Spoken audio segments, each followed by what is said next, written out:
저는 여러분들이 신앙생활의 옳은 길을 걷기를 소망합니다. 특별히 우리 교회에서 하고 있는 두 가지를 여러분이 실제로 적용하시면 옳은 길, 옳은 신앙생활 하게 될 줄로 믿습니다. 저는 요즘에 그 두 가지를 이렇게 하면서 신앙생활에 대한 그런 참된 행복, 또 신앙에 대한 실제를 요즘에 맛보면서 감사한 그런 신앙생활을 하고 있습니다.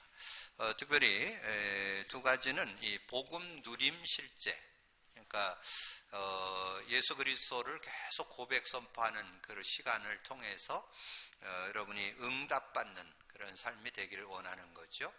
그래서 예수 그리스도 이름을 여러분이 계속 고백 선포하면 올바른 기도 응답을 여러분 받을 수 있습니다. 그래서 두 요절만 여러분 기억하세요. 요한복음 14장 14절. 근데 14절 볼 때 13절을 좀 참고 볼 필요가 있어요. 내 이름으로 무엇을 구하든지 내가 행하리라. 이는 아버지로 하여금 아들로 말미암아 영광을 받게 하려 함이라. 내 이름으로 무엇을 구하든지 내가 행하리라. 그러니까 그 이름만 부르면 다 해결된다는 그런 의미를 담고 있습니다. 왜냐하면 하나님께서 예수 그리스도로 근본 모든 문제를 해결하셨기 때문에 그렇습니다. 그래서 여러분이 정말 다 해결되는지 안 되는지 확인할 수 있는 그런 모습이 돼야 되겠고요. 그리고 마가복음 16장 17, 18절 그렇게 말씀했어요. 믿는 자들에게 이런 표적이 따르리니, 믿는 자에게 이런 증거가 있다는 거예요. 내 이름으로 귀신 쫓아내고 새 방언을 말하고. 그 말은 하나님 나라가 이루어진다는 뜻입니다. 여러분의 삶에 하나님 나라가 누려지는. 그래서 이 뱀을 집어 올리고 무슨 독을 마실지라도 해를 받지 않고 병든 자에게 손을 얹은 즉 나으리라. 그래서 어떤 문제든지 해결받고 어떤 질병도 해결되는 그런 축복이 있다는 거죠. 그리고 아마 여러분이 의구심이 있는 분들도 종종 있을 거예요. 왜 예수 그리스도 그 내용, 그 카드를 만들어서 그것만 외우라고 하는가?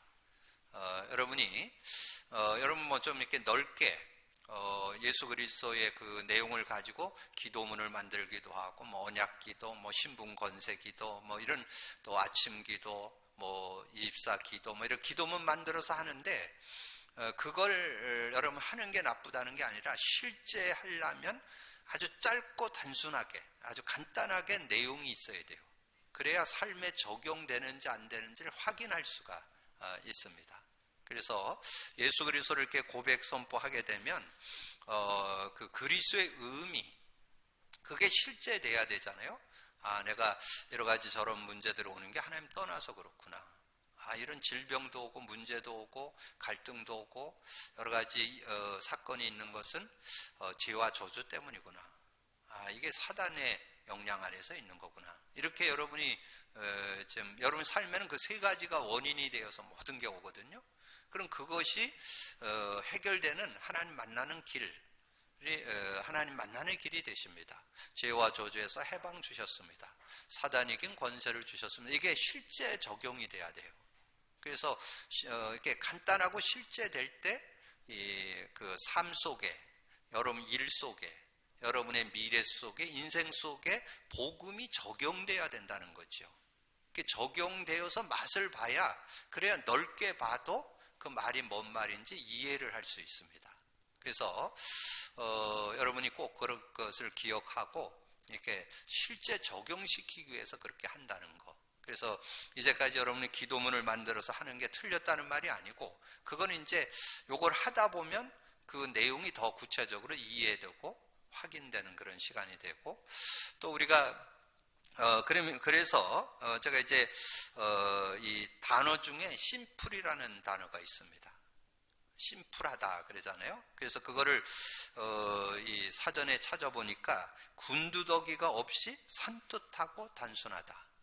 그걸 이제 풀어서 드리면 간결하고 단순하다. 그럼 뭔가 간결하고 단순한 언약을 가지고 있어야 돼요.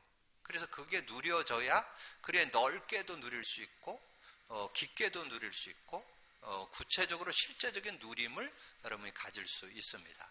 그래서 여러분 적용해 보시면 그래서 아까 잠깐 말씀드린 대로 실제 여러분이 누리다 보면 이 복음이 여러분의 삶에 누려져야 되고 여러분 하고 있는 일에서 누려져야 되고 여러분이 뭔가 미래에 또 인생에 여러분 이렇게 적용되고 체험돼야 되거든요. 그러려면 이게 단순해야, 그러니까 간단하고 단순해야, 간결하고 단순해야 적용이 됩니다.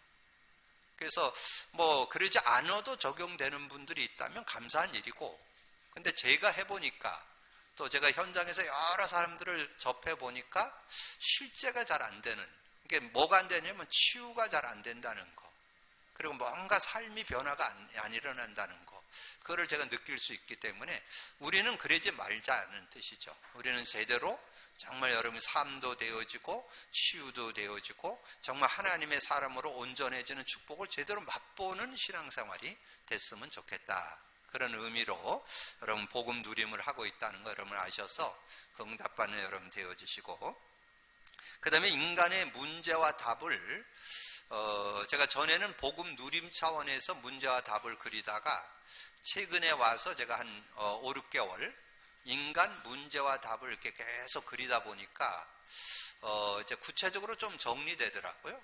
전에는 우리가 그 구원의 길, 복음 소식 암송 그 내용에는 불신자 상태를 어떻게 상태에서 어떻게 빠져나오고 구원받은 자의 축복 7가지가 뭔가 이렇게 정리된 것이 구원의 길이고 복음 누림 소식에 대한 내용입니다.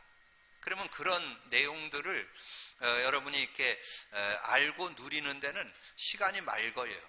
근데 시간이 많이 걸리는 정도가 아니고 우리가 구원의 길 그려봤잖아요. 어떤 사람 5년도 그리고 막 10년, 지금도 그리는 사람들이 있더라고요. 근데 이렇게 대화해보면 알아요. 그 복음이 삶에 실제되냐. 제가 보니까 실제 누림 차원까지는 좀 못 가는 것 같아요. 갔으면 좋겠죠. 근데 제가 볼 때는 못 가는 분들이 대부분이야. 제가 그래서 이거를 좀 더 누리도록 도와야 되겠다. 그래서 찾아낸 거죠. 그래서 제가 이거를 문제와 답을 이렇게 계속 하다 보니까 원판 문제는 어딜 봐야 되느냐? 창세기 3장을 봐야 되는데 그 창세기 3장 문제에 대한 내용을 대부분 대충 알고 살아요. 많은 신앙인들이 창세기 3장 문제에 대해서 너무 그냥 수박 겉핥기식으로 그냥 창세기 3장 문제, 모든 문제 이렇게는 알고 있는데 구체적으로 알지를 잘 못해요. 그래서 그 내용을 구체적으로 정말 하나님을 떠나면서 무화과나무로 치마를 해입었다. 하나님이 낯을 피해서 두려워서 숨었다. 잉태고통, 수고고통, 가시덤불 엉겅퀴, 흙으로 돌아간다, 산자의 어머니, 이게 뭔 뜻인지 아는 사람 별로 없어요. 지금 그 부분이 대충 알면 여러분 문제를 제대로 모르고 신앙생활을 자꾸 하게 되는 거예요. 문제를 정확히 하려면 무화과를 치마를 해봤다는 게 영적 문제고, 두려워서 숨었다는 게 정신 문제고, 잉태고통, 수고고통 이것이 그 육신 문제고, 흙으로 돌아간다는 것이 흙으로만 돌아가고 끝나지 않아요. 분명한 내세에 있습니다. 그거에 대한 답이 있어야 돼요. 그리고 산자의 어미가 됐다는 확실한 증거 가인과 아벨로 후손 줬잖아요. 그러면 그들의 문제 어떻게 답을 내야 돼요? 그래서 제가 계속 문제와 답을 쓰다 보니까 답이 뭘로 깨달아지느냐? 우리가 나눴던 불신자의 상태 6가지가 답으로 오는 거예요. 답으로. 그게 실제적으로 정말 우리가 영적 문제 해결했다는 말이 뭐예요? 모야가 보이고 들리고 가위 눌리고 뭔가 여러 가지 악몽을 꾸고 이랬던 것이 정말 고백 선포하니까 해소되더라는 거죠. 그리고 여러분이 우울해지고 두려워지고 공황증, 우울증 이렇게 여러 가지 오잖아요. 그거 놓고 고백 선포했더니 해소되더라니까요. 답이 되더라니까요, 그게. 그리고 여러분 육신적인 문제, 각종 질병이나 어떤 사고, 여러 가지 가난, 여러 가지 어떤 삶의 문제, 여러 가지 중독에 빠지고 이런 문제들을 놓고 기도했더니 회복되더라니까요. 불신 상태, 그러니까 창세기 3장에서 그걸 설명한 게 불신한 상태 6가지잖아요. 그게 답으로 찾아오는 거예요, 답으로. 그리고 내세, 우리 한번 죽으면 심판받고 지옥 가는데 거기 안 가게 되는, 우리는 분명하게 내세가 보장된 그런 삶을 살아가잖아요. 그리고 후손 문제, 영적 유산이 대물리고 이 자녀들에게 가정과 가문의 그런 문제들이 대물림 되잖아요. 그런 부분들이 해소될 수 있고 거기서 자유함을 얻게 되고 승리하게 되는 그런 내용들, 이게 구체적으로 정리되는 거. 그래서 이 창세기 3장에 대한 거를 대충 알아서는 안 된다는 거. 실제적으로 알아야 실제적인 응답, 삶의 응답. 왜냐하면 우리는 창세기 3장에서 누구나 다 태어났기 때문에. 그래서 그 문제 제대로 알고 문제와 답을 알고 살을 때 승리할 수 있는 그런 삶이 될 수 있다는 거죠. 그래서 저는 여러분이 옳은 신앙생활 하기를 원하는 거예요. 왜냐하면 한 번 하는 신앙이니까. 그럼 신앙생활 했는데 신앙생활 헛했다 이러면 안 되잖아요. 뭔가 우리가 신앙생활 했는데 정말 행복했다. 참 신앙생활은 정말 신나는 거야, 멋있는 거야, 행복한 거야, 뭐 이렇게 좀 간증할 수 있어야 되잖아요. 저는 이것이 복음 고백 선포를 통해서 복음을 삶의 모든 것에 적용하는 것이 옳은 신앙생활이고, 문제와 답을 통해서 확실하게 문제 답을 알고 사는 게 올바른 신앙생활이라고 저는 확신합니다. 그래서 제가 이런 축복을 누리는 가운데 찬송가 516장, 그게 지난주 수요일 날 기도첩에 나왔어요. 근데 그 찬송을 부르는데 그냥 은혜가 되는 거예요. 그 구구절절이 내가 옳은 길을 따르고 있다는 거. 이게 얼마나 행복한지. 그 찬송이 그대로 그분이 어떤 그 심정으로 그걸 기록했는지 모르는데 저는 그 가사가 구구절절이 은혜로 다가오는 거예요. 그렇구나. 옳은 길. 정말 옳은 신앙생활. 정말 참된 신앙생활이 이런 거구나. 이거를 누리는데 오늘 이번 주에 여러분이 집에 가셔서 한 3번 정도 드려보세요. 516장 옳은 길 따르라 의의 길을. 얼마나 저는 그게 그대로 저는 지금 그 길을 걷고 있다는 자부심이 생기면서 얼마나 행복하고 감사한지요. 여러분 그래야 되잖아요. 자, 그러면서 지금 전체 메시지 나오는 것 중에 요즘 중요한 단어가 3개가 있습니다. 복음화의 축복, 보좌화의 축복, 시대 서밋화의 축복. 이게 요즘 나오는 단어거든요. 근데 그 의미가 뭐예요? 복음화의 축복이 뭡니까? 혹시 좀 화해된 이해가 잘 안 되는 분은 우리 조현덕 집사님 한문 선생님이시니까 화해된 글자를 한번 물어보세요. 그 뜻이 뭔지. 여러분 그게 화됐다는 말은 삶이 생활화, 실제됐다는 그런 의미가 들어있습니다. 화됐다. 그럼 복음화됐다는 것은 누가 복음화가 됐어요? 저와 여러분이 복음화가 된 거잖아요. 복음을 이론과 지식으로만 갖고 있는 게 아니라 실생활 속에 삶 속에 누리고 있는 것이 화잖아요. 화. 그리고 보좌화라는 말은 하나님 나라가 이 땅에 누려지는 것, 생활 속에 하나님 나라 누리는 것을 보좌화라 그래요. 보좌화. 그리고 시대 서밋화라는 것은 여러분이 성령의 능력으로 살아야 된다는 얘기잖아요. 성령 충만해야 여러분 자신, 인간관계 모든 거 넘어설 수 있고, 여러분 신앙생활 제일 잘하는, 최고로 잘하는 신앙생활이 뭐예요? 성령 인도받는 거잖아요. 그리고 여러분의 삶에 여러분 능력 갖고 안 돼요. 성령의 역사 누리는 게 올바른 신앙생활이에요. 그래서 여러분이 시대 서밋화라는 뜻은 이 성령과 함께 사는 삶을 생활화하는 것을 가리킵니다. 그게 서밋이요. 그러면 어떤 일을 하든 어떤 여러분의 직업에도 최고의 서밋의 축복을 누릴 수 있다는 거지. 서밋의 증거를 갖게 된다는 거죠. 그런 응답이 여기에 들어요. 그러면 그거를 138이잖아요. 그리스도, 하나님 나라, 성령 충만을 얘기하잖아요. 그럼 그 내용을 138이 실제 우리는 누리고 있잖아요. 그러니까 그 메시지가 이론이 아니고 실제로 다가오잖아요. 그러니까 그런 축복 속에 여러분 누릴 수 있다는 거. 여러분 우리가 지금 하고 있는 이런 부분들을 여러분 거로 가지고 실제 누릴 수 있는 여러분 되어주시고, 자, 이번 주 메시지는 성전 재건과 봉헌. 근데 굉장히 좀 멀리 들리는 얘기 같죠? 성전을 재건했다, 봉헌했다. 이게 나와 뭔 상관이 있는가? 근데 중요한 의미가 그 안에 들어 있습니다. 이 성전을 재건했다는 말은 다시 세웠다는 말이잖아요. 그럼 여러분도 성전에 어떤 무너진 부분이 있을 수 있잖아요.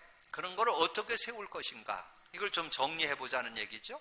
그리고 정말 봉헌, 온전히 그것을 찾아내고 다시 한번 여러분이 말씀을 붙잡고 언약을 붙잡고 다시 한번 여러분 서서 응답받자, 그 말이잖아요.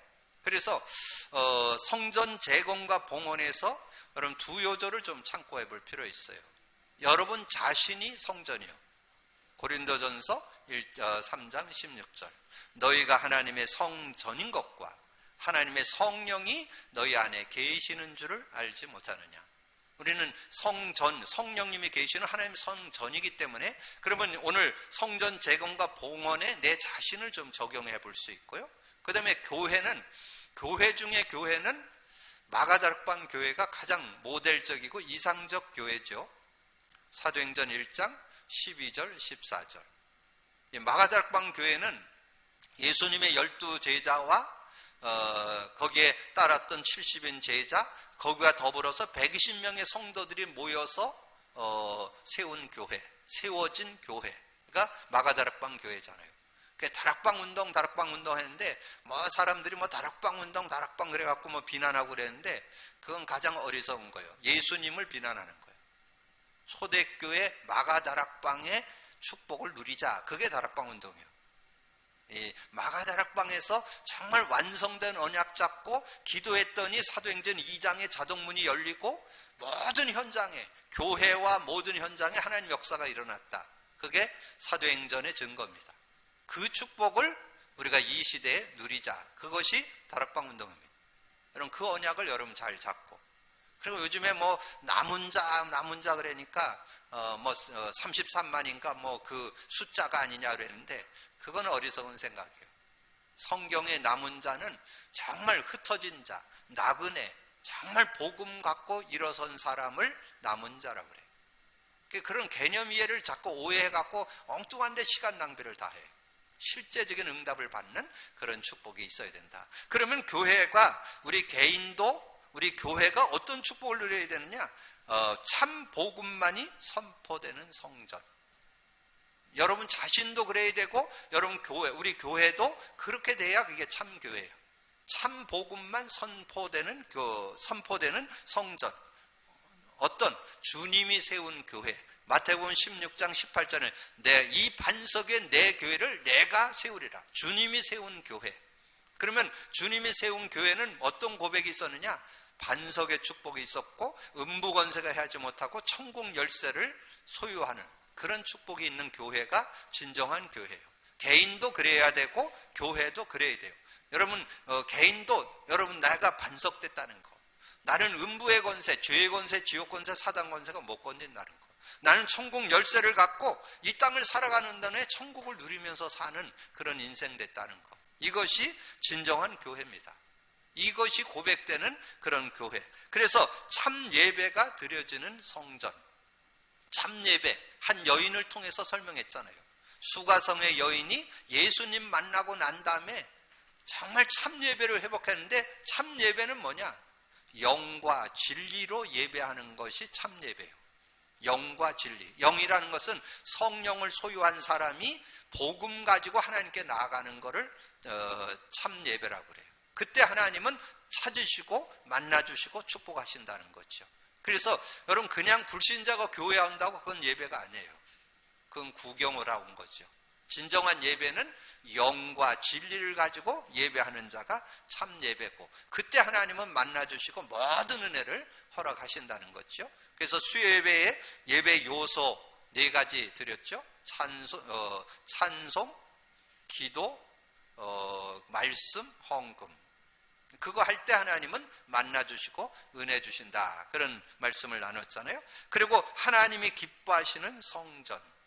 그래서 하나님 기뻐하는 성전, 아까 서두에 말씀드렸던 대로 이 사도행전 1장 12절 14절 마가다락방의 교회가 하나님이 기뻐하는 교회다. 그 하나님이 기뻐하는 성전이다. 어떤 그런 중심을 가지고 우리의 신앙이 진행돼야, 신앙생활이 돼야 진정한 신앙생활 되어질 수 있다는 거죠. 그러면 오늘 역사적인 성전 재건이 시작되었다. 그 역사적인 성전 재건이 어떻게 시작되었어요? 언약을 놓쳐버려가지고 이스라엘이 바벨론 나라의 포로로 가서 한 70여 년 있다가 이제 귀환을 했잖아요. 자, 귀환을 해가지고 이제 몇 개월이 지난 다음에, 그 다음에 거의 2년이 된 다음에 이 성전을 재건하는 그런 모습이 되어졌는데, 그때 여기에서 여러분이 찾아야 될 게 오늘 요 세 문장을 여러분 자신에게 적용을 해 보셔야 돼요. 하나님께 드리는 번제와 초막절을 지켰다. 언약 분명하냐? 내가 정략 언약 가지고 신앙생활 하냐? 여러분 체크해 보셔야 돼요. 그리고 스룹바벨과 예수아가 주축이 되어 성전 건축을 시작했습니다. 무너진 것을 다시 세웠다는 얘기죠. 그럼 여러분의 신앙 속에서도 무너진 거 있다니까, 소홀히 하는 거 있다니까, 놓친 거 있다니까, 그거를 찾아낼 수 있어야 돼요. 말씀을 가지고 여러분의 삶을 실제로 적용해 볼 수 있어야 돼요. 그리고 새 성전을 보았던 생존자들이 감격하여 대성통곡을 했다. 그 말은 그 솔로몬 성전을 짓던 것을 본 사람들, 그 성전이 세워졌던 걸 본 사람들, 그리고 그것이 어떻게 무너졌는지 그걸 알고 있는 사람들이 다시 성전을 재건하는데 굉장히 감격이 돼서 통곡했다, 그 말이잖아요. 그러면 여러분 그런 얘기 종종 하잖아요. 내 신앙의 첫사랑을 좀 찾아보겠다. 근데 첫사랑 못 찾습니다. 지금은 첫사랑의 시간표가 아니에요. 그러나 그 의미는 좀 돌이켜 볼 수 있겠죠.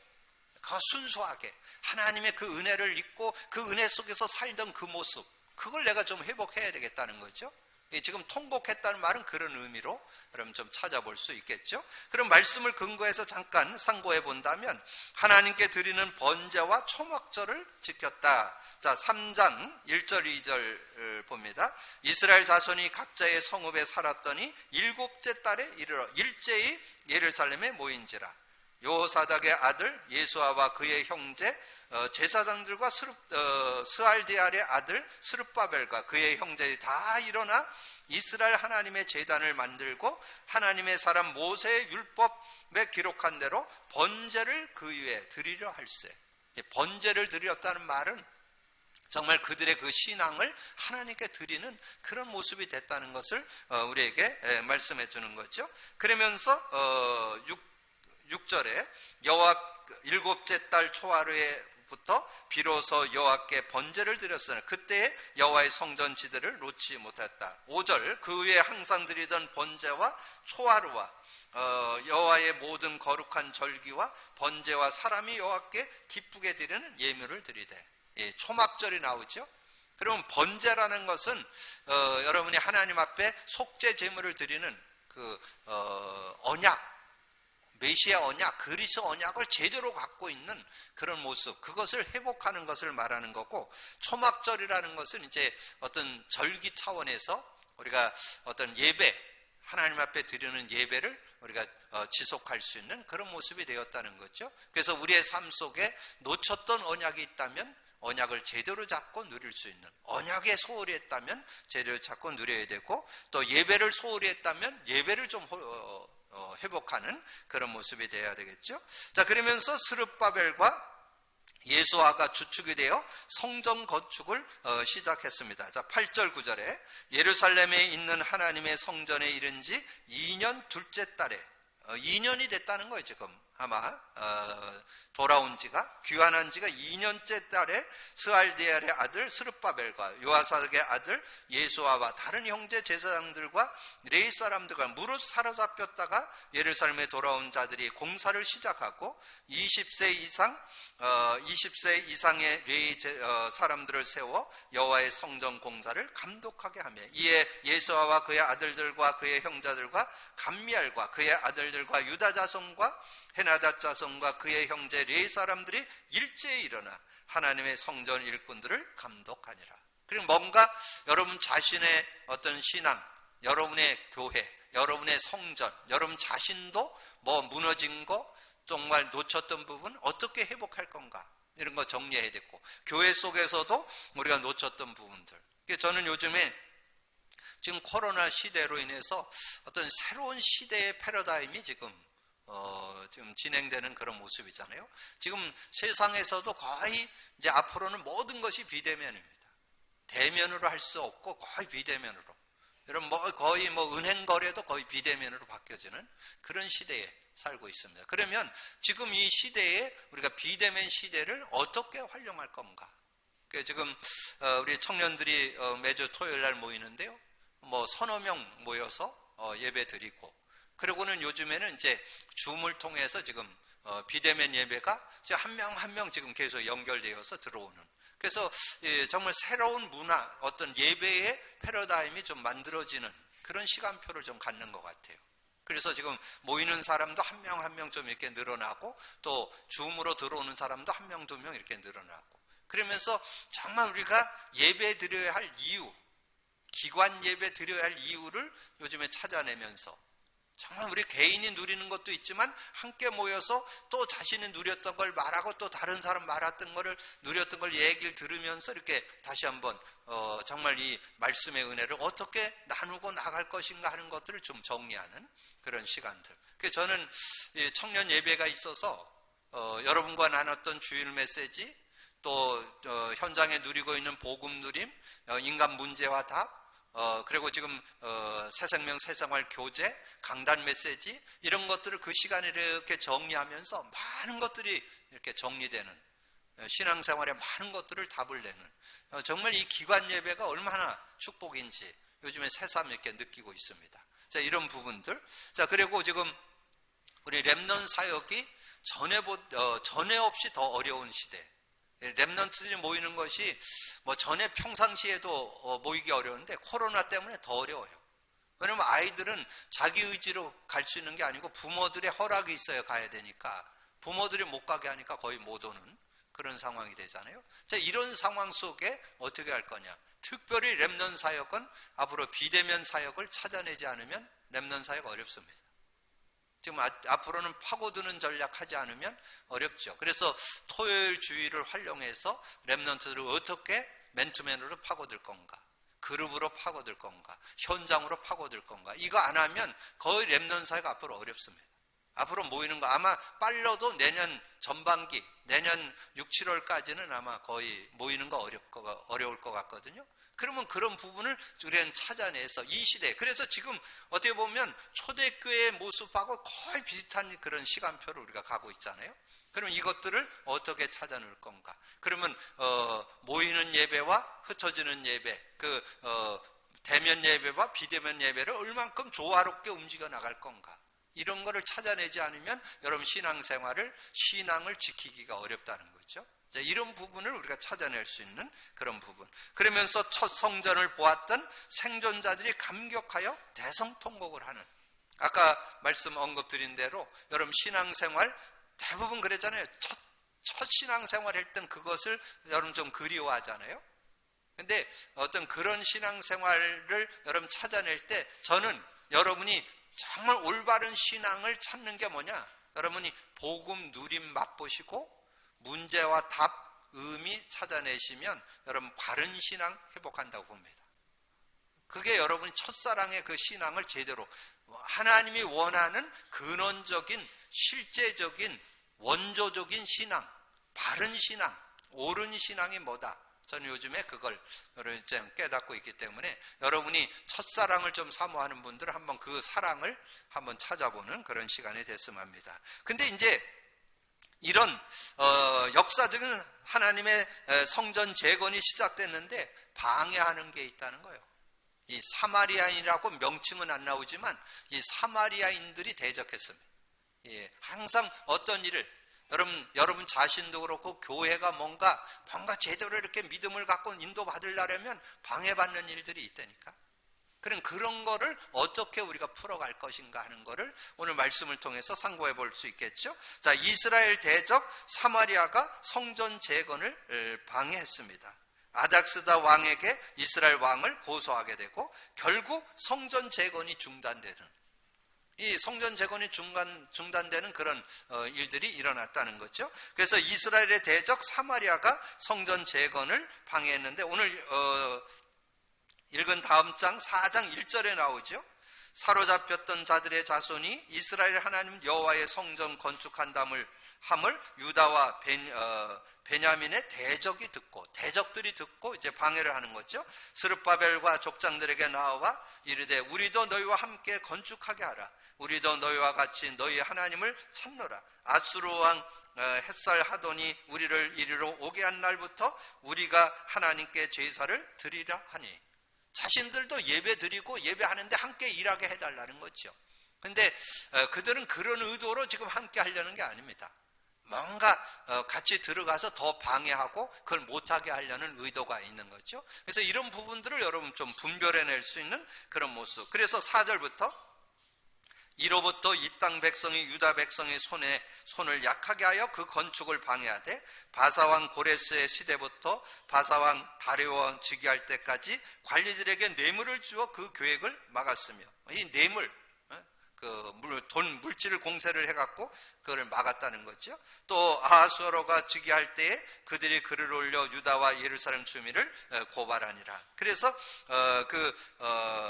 성전 재건하는 것들을 어렵게 하는. 그래서 아닥스다 왕에게 이스라엘 왕을 고소하는 내용이 이제 그 7절부터 쭉 나오는데요. 자, 11절부터 13절 봅니다. 아닥사자 왕에게 올린 그 글의 초본은 이러하니 간 건너편에 있는 신하들은 왕에게 아뢰나이다. 당신에게서 우리에게 올라온 유다 사람들이 예루살렘에 이르러 이 패역하고 악한 성읍을 건축하는데 이미 그 기초를 수축하고 성곽을 건축하오니 이제 왕은 아시옵소서. 만일 이 성읍을 건축하고 그 성곽을 완공하면 저 무리가 다시는 조공과 간세와 통행세를 바치지 아니하니 결국 왕들에게 손해가 될 것이다.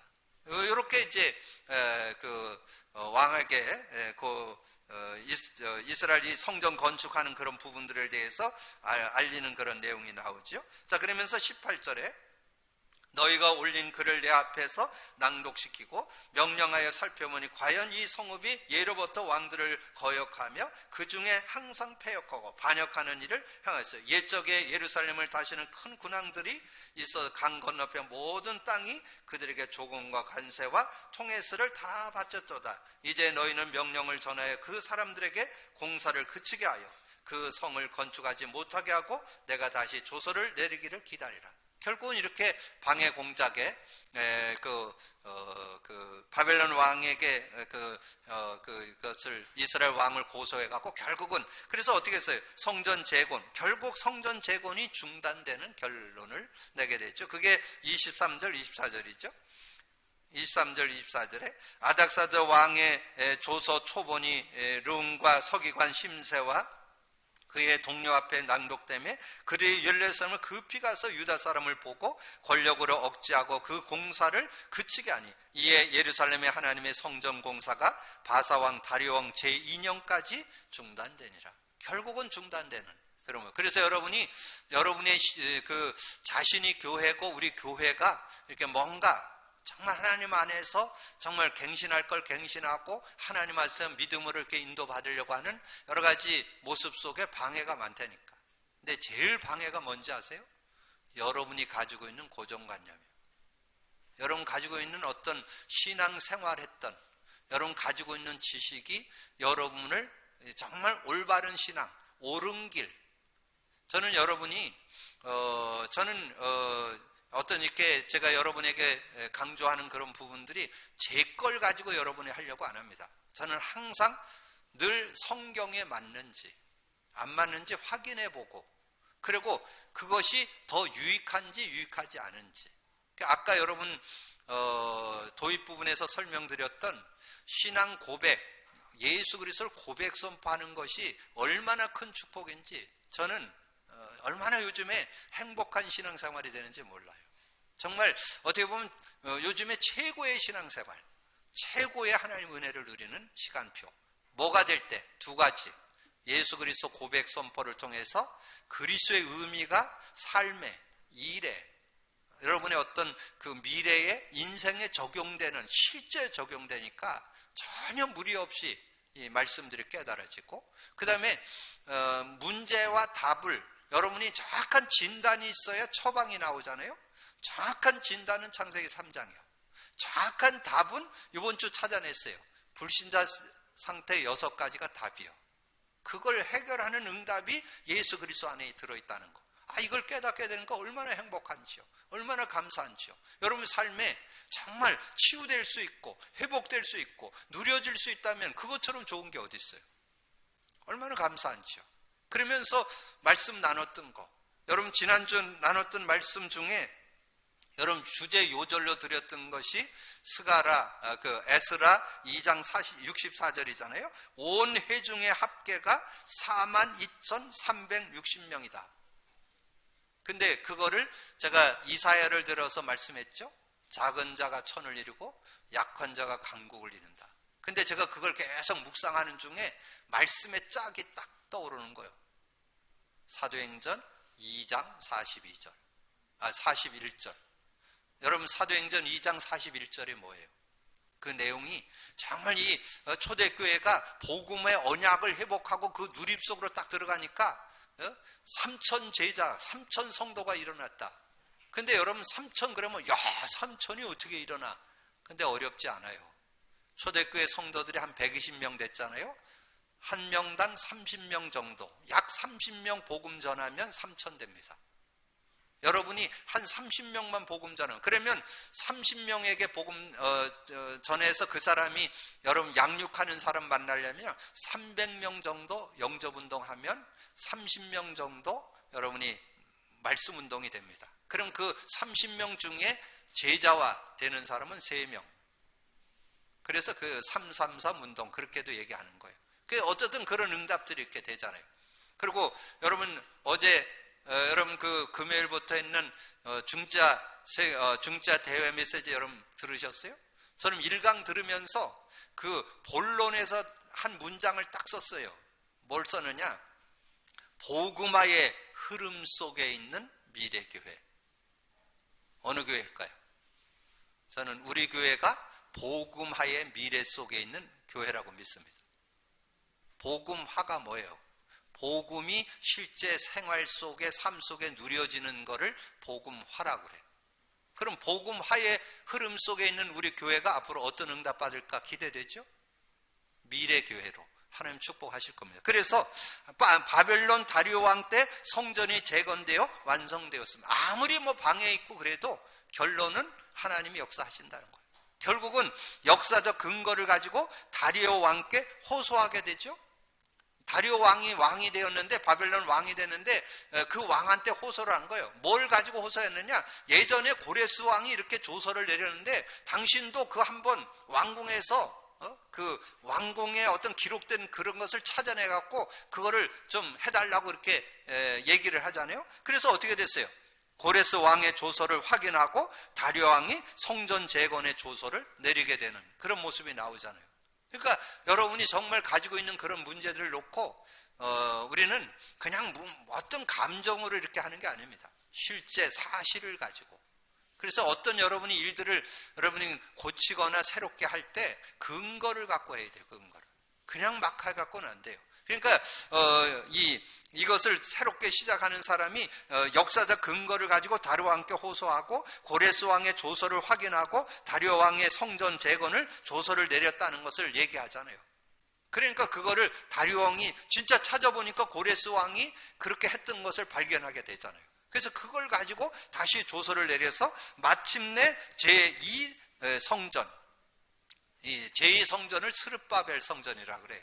제2성전이 재건이 완성되는 그런 내용이 나오죠. 그게 6장 13절에서 15절에 보면 나옵니다. 6장 13절, 다리오 왕의 조서가 내림에 유브라데 강 건너편 총독 다드네와 스달보스네와 그들의 동관들이 신속히 준행하려 유다 사람의 장로들이 선지자 학계와 이또의 손자 스가랴의 권면을 따랐으며 선정 건축하는 일이 형통한지라. 이에 이스라엘 하나님의 명령과 바사왕 고레스와 다리오 왕 아닥사스와의 조서를 따라 성전을 건축한 일을 끝내되 다리오 왕 제6년에 아달월 3일에 성전 일을 끝내리라. 이런 일들이 일어난다는 것. 얼마든지 하나님은 또 여러분의 자신의 어떤 그 성전, 우리 교회를 새롭게 하나님께서 재건해주고 또 그래서 봉헌식을 갖게 되는 그런 내용이 16절에서 나오죠. 자, 16절 18절 이스라엘 자손들과 제사장과 레위 사람들과 기타 사로잡혔던 자의 자손이 즐거이 하나님 성전에 봉헌식을 행하니, 세워져서 하나님께 영광 돌렸다는 얘기죠.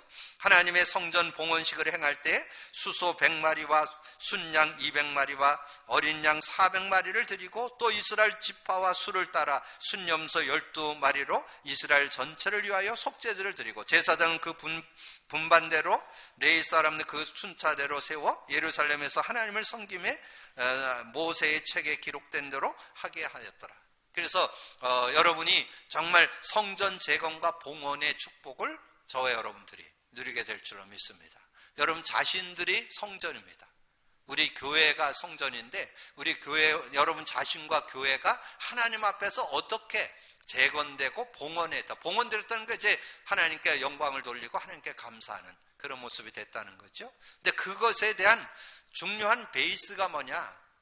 예수 그리스도 고백 선포에 들어있다는 거.